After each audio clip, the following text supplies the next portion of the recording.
Bien, après quelques embûches, petite nouveauté sur ces batteries. Je me suis posé pas mal de fois la question comment je vais les charger. N'y connaissant rien, connaissant pas ce modèle, je pensais bien sûr recevoir deux batteries. Ça c'est des mini batteries de 7 v 4, 5000 mAh. Voilà, en 2S, 3, 30 et 60 en décharge. Seulement c'est pas le cas. C'est des packs, des mini packs. En fait, on est obligé de brancher les deux. Si on essaye de brancher une pour la charger, ça ne marche pas. Et voilà le résultat, c'est que les deux sont branchés, sont pointés l'une à l'autre par le négatif, avec la balance bleue, le noir qui va sur le noir, et l'autre rouge qui va sur le rouge. En fait, on arrive là-haut, voilà, là le plastique c'est provisoire. On va faire les gaines thermo-rétractables correctement. Donc on a deux packs, deux fois capacité, plus de 5000 mAh, ça vous fait 5 ampères par pack. Voilà, un ROR ProVod. Donc ce qui veut dire en vulgaire anglais, rugissement approuvé. Donc on charge ces deux batteries ensemble. Donc pas question non plus de charger les batteries avec ce chargeur. Ce chargeur là, voilà, l'Emax B6 Pro.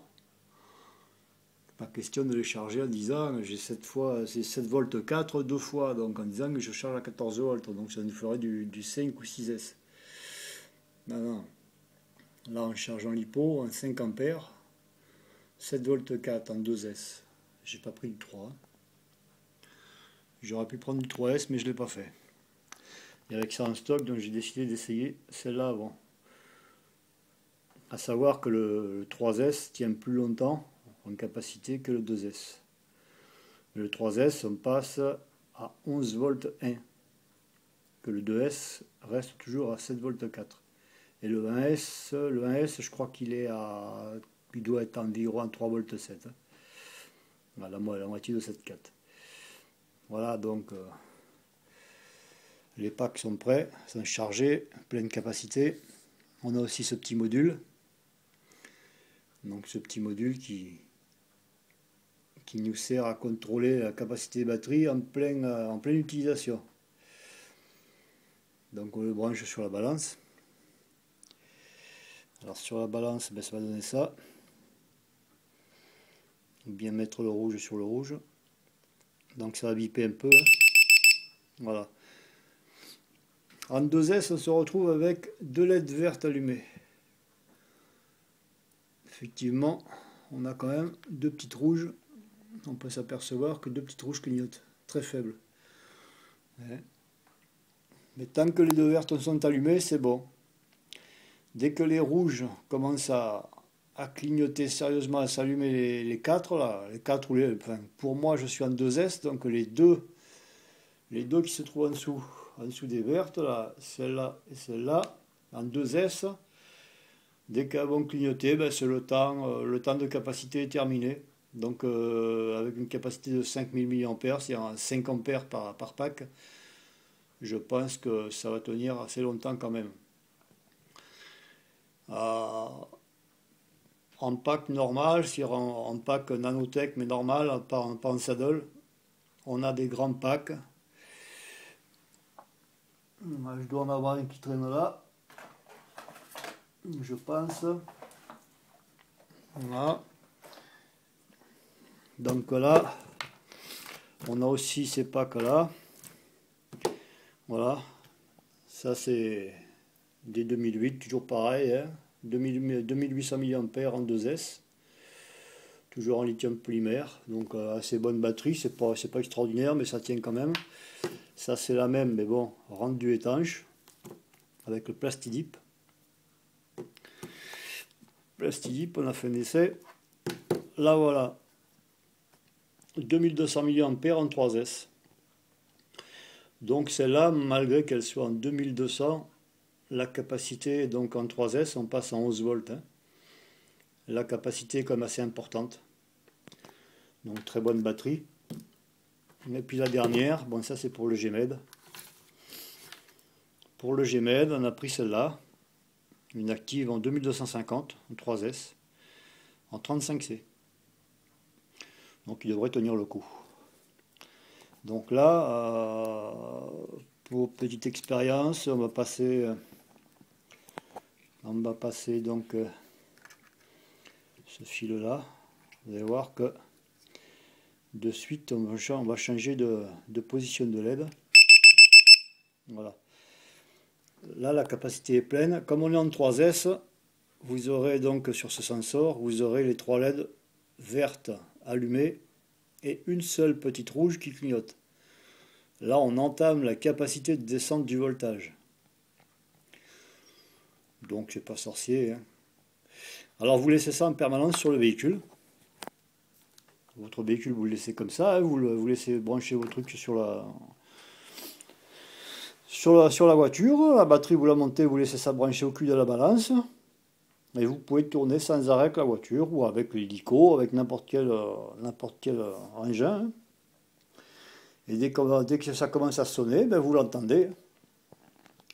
Vous l'entendez. Donc c'est assez sympa. J'ai déjà eu l'occasion d'en faire l'essai après-midi. Moi je dirais que c'est sympa quoi.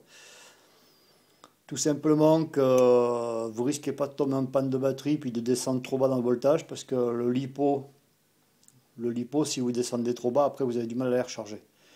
Ben, je m'en suis aperçu, moi. Si vous n'avez pas de retenue sur le voltage, si vous ne mettez pas une courbe de voltage en limite, vous allez quand même avoir des chutes assez importantes. Et de là, vous aurez la batterie qui va être complètement vide, quoi. Donc avec l'IMAX B6 Pro, c'est un appareil quand même assez important, qui charge pas mal. Il charge très bien. Hein. Donc là, on a plusieurs façons de charger. Donc on fait la balance. On peut charger en charge directe. Il n'y a pas besoin de brancher à la balance, mais là où vous équilibrez pas les parties, les éléments. Là, il y a la décharge. Donc on est de 1 ampère à 2 ampères maxi en décharge et de 6 à 9 volts en 2S. Là, vous faites un storage, hein, bon, c'est pas compliqué. Hein. Là, vous avez la charge rapide. Donc c'est bien quand vous êtes sur le terrain. Alors pour ceux qui ne savent pas trop comment faire, des fois il y en a beaucoup qui mettent leur chargeur sur la voiture en arrivant sur place et puis qui commencent à charger les accus. Ben non, moi j'ai trouvé la solution, une petite batterie de moto dans le sac à dos, le chargeur branché en permanence avec un interrupteur pour l'éteindre, hein, ça m'évite de débrancher à chaque fois. Et puis les batteries quand elles sont vides, je mets la batterie dans le sac avec un peu d'air quand même parce que sinon ça sert à rien. Hein. Donc là, bon, on a plusieurs façons de charger. Hein. Voilà. Donc on peut charger avec ce truc, cet appareil, on peut charger en direct hein, sur le terrain. Donc bon là c'est le... Voilà. Hein. Ça c'est pour brancher les balances. La petite prise donc voilà, cette petite prise là. On branche la prise directement sur le faisceau là. Voilà. On branche ça comme ça. Hein. La prise dessus. Et puis cette petite, on la branche là. Donc on a plusieurs parties. 2, 3, 4, 5 S. Et celui-là, je pense qu'il fait 2, 3, 5. Hein. Il va jusqu'à 6. Ouais. Voilà, il va jusqu'à 6. 2, 3, 4, 5 et 6S. Donc 6S, on en est sur grosse capacité, grosse batterie. Voilà tout ce que je peux dire sur ces appareils. Très très bonne qualité. Moi j'en suis content, ça marche bien. Donc pour en finir, eh ben ouais, sur le terrain, donc je disais, la petite batterie de moto, hein, une 12 volts, avec un bon ampérage. Donc moi j'ai pris une petite batterie de moto. Et puis dans le sac à dos, et puis le chargeur avec, et puis pendant que je marche, j'ai une batterie qui se charge. Bon, j'en ai plusieurs, hein, comme vous pouvez voir. Maintenant j'ai deux petites nouvelles, là. Deux petites nouvelles sont arrêtées. Celle-là c'est pour le GMED. Et puis un petit stock en plus, là, voilà. Donc des 2S, du 3S. Et puis voilà, puis le petit contrôleur. Voilà. Ça c'est une petite pièce sympa qui vient du Japon directement. Alors pour certaines personnes, dira travailler avec les pays orientaux et occidentaux, c'est pas trop important. On a assez en France, mais ce petit appareil-là en France coûte assez cher. Je ne veux pas dire que c'est une ruine, mais tel que vous le voyez là, il m'a coûté 80 centimes. Voilà, 80 centimes, mes deux batteries là, le pack de deux batteries, 19 euros. Celle-là, 7 euros. Là, c'était vendu par deux. Je les ai payés 17 euros les deux. Celle-là, donc en 2211 volts, en 3S, je l'ai payé 11 euros. Et le chargeur, j'ai pas regardé le prix du chargeur en France, mais lui, je l'ai payé 22 euros. Voilà.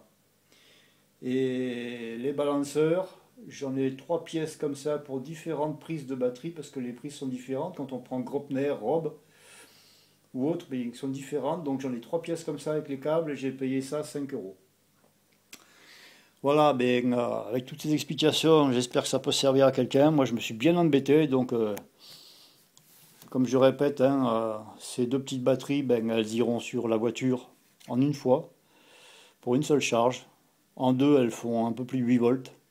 Elles font pas 7 volts 4, hein, les deux, elles font un peu plus de 8 volts. Je crois que c'est 8 volts 2 qu'elles font. Branchées comme ça, hein, pontées. Voilà. Le moins, le plus, le moins, le plus. Donc le pontage, il est là. C'est celui-là, hein, le pontage, il est là avec la balance bleue. Voilà, balance bleue qui va ici. Donc là, il y a le rouge. Hein, le bleu, on peut le décrocher, on peut l'enlever sur le noir. Là. On peut le virer. Mais bon, si on met le senseur, enfin, le contrôleur lumineux, on est obligé de le laisser. Donc sinon, on peut l'enlever. Puis voilà, pour les ranger, vous débranchez juste ça. Hein. Juste celle-là.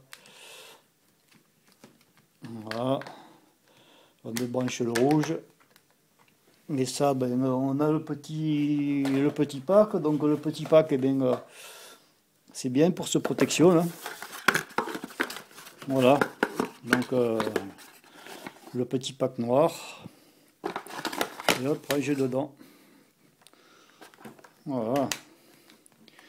Tout est dit. Voilà, deux petites batteries rangées dedans. Vous avez la place pour mettre vos câbles. Vous avez la place pour mettre votre petit contrôleur. Là, le petit contrôleur lumineux, je ne sais pas où il est. Voilà. Vous pouvez le mettre dedans. Hein, vous avez la place de tout ranger. Et le tour est joué. Voilà, autre petit chargeur. Un petit chargeur de maison qui est tout simple. C'est celui-là. Voilà, donc celui-là, il fait 1S, 2S, 3S. Hein. Il n'est pas sorcier, il est simple d'utilisation. Là, on n'a pas besoin. On n'a pas besoin de brancher ces prises-là dessus. On branche directement celle-là. Voilà. Cette prise-là, on la branche directement ici. Là. Voilà. En 2S, en 3S. Voilà. Eh bien, merci d'avoir regardé cette vidéo, puis à bientôt.